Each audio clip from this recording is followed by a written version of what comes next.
Bonjour à tous, c'est Jean-Luc Haus sur sa chaîne YouTube. Aujourd'hui, nous allons parler du Sénégal qui envisage d'acquérir 4 avions d'attaque légers sud-coréens FA-50 Golden Eagle.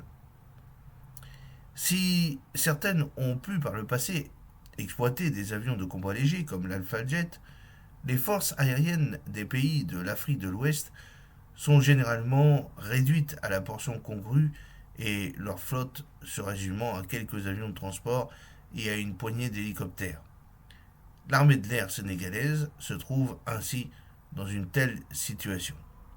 Pourtant, en avril 2018, le président sénégalais Macky Sall fit savoir que 4 avions légers d'attaque au sol L-39NG allaient être acquis auprès du constructeur tchèque Aero Vodoshovdi dans le cadre d'un contrat prévoyant la formation des pilotes et des techniciens ainsi que la fourniture de pièces de rechange et de soutien logistique. Seulement, cette commande fut annulée par la suite.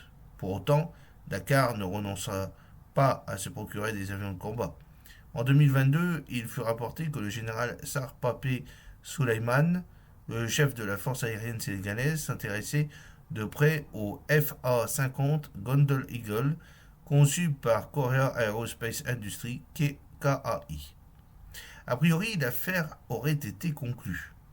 C'est en effet ce qu'avance le site Military Africa, qui évoque une commande de 4 FA-50 pour un montant de 147 millions de dollars. Pour rappel, le FA-50 est un avion supersonique, sa vitesse maximale est de Mach 1,4, pouvant emporter des missiles RR AIM-9 Sidewinder et AIM-120 AMRAAM, ainsi que l'armement air-sol, le tout à un prix très compétitif. Cela étant, la formation de Military Africa n'a pas encore été confirmée officiellement. Sans doute le sera-t-elle à l'occasion de la fête nationale sénégalaise le 4 avril 2024. À moins qu'elle ne serve d'argument électoral à Amadou Ba, le successeur désigné du président Macky Sall, d'ici le prochain scrutin présidentiel le 25 février 2024. A noter que l'armée de l'air sénégalaise est déjà cliente de KAI, puisqu'elle dispose de 4 avions d'entraînement KT-1 Wumbi, par ailleurs capables d'assurer des missions d'appui au sol. Pour le moment, outre les forces aériennes sud-coréennes, le FA-50 Golden Eagle a été vendu à la Pologne, aux Philippines, à la Thaïlande, à l'Indonésie et à l'Irak. En juin 2022, The Korea Times avait rapporté que AI espérait en vendre 1 millier. Bien que ce ne soit pas un objectif facile, la situation actuelle n'a jamais été aussi favorable. Il existe notamment une demande sans précédent en Europe centrale, en Afrique et au Moyen-Orient. Nous recevons de nombreuses demandes de renseignements, avait confié Ain Young-ho, le PDG de KAI, à ce journal. Alors venons maintenant un peu aux caractéristiques techniques de cet avion que l'on connaît peu et qui est le FA-50 Golden Eagle. Il s'agit en fait compte d'un membre d'une famille de chasseurs supersoniques et d'avions d'entraînement avancés sud-coréens conçus et développés et fabriqués par Korea Aerospace KAI depuis la fin des années 90. Le T-50 est le premier aéronef supersonique construit par la République de Corée et qui a entrepris un effort de construction d'une aéronautique et d'une industrie de défense nationale. En 2011, KAI est en cours de mise à niveau de 4 avions d'entraînement T-50 Golden Eagle pour en faire les prototypes du chasseur multirôle léger désigné FA-50. Alors, quelle est sa conception? Le programme du T-50 était initialement destiné à développer un avion d'entraînement capable de vol supersonique pour former et préparer les avions pour le KF-16 et le F-15K et remplacer les T-38 et les A-37 alors en service dans la force aérienne de la République de Corée. Le programme originel, nommé le KTX-2, a commencé en 1992, mais le ministère des Finances et de l'Économie l'a suspendu en 1995 en raison de contraintes financières. La conception de base de l'avion a été fixée en 1999.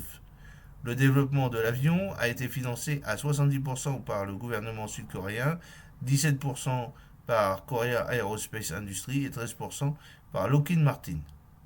L'appareil a été officiellement désigné comme le T-50 Golden Eagle en février 2000.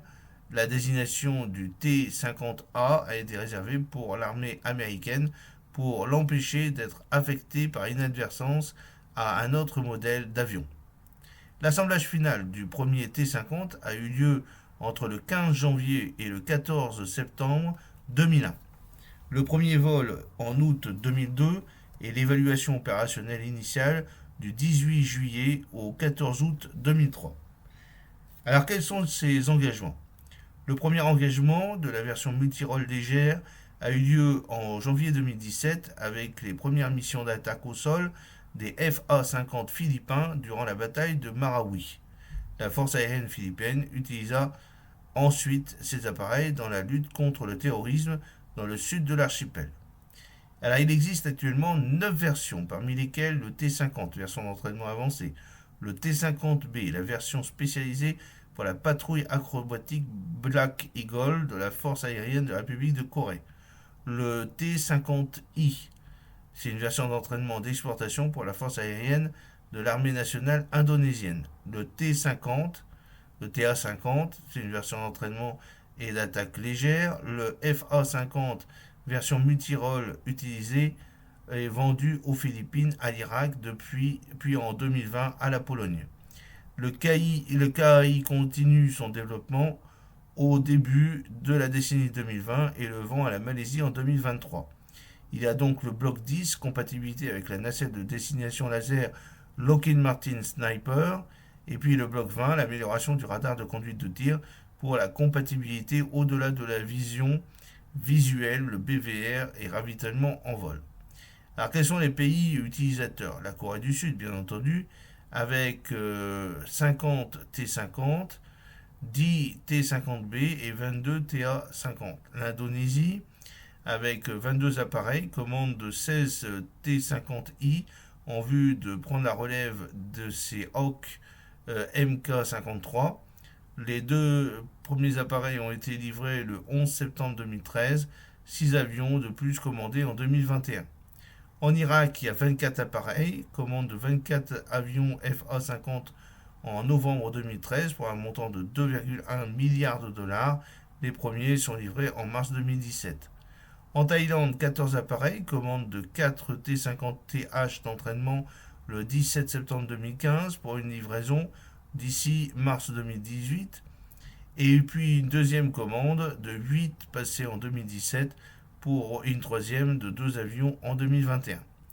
Au niveau des Philippines, 12 appareils, commande de 12 FA-50 en vue de prendre la relève des F-5 Freedom Fighter pour un montant d'environ 460 millions de dollars.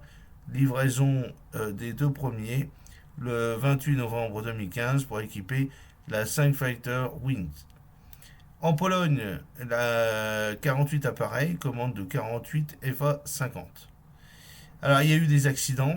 En Corée du Sud, le 15 novembre 2012, le T-50B numéro 10-055 de la patrouille sud-coréenne des Black Eagles s'écrase dans une montagne du Hokseong.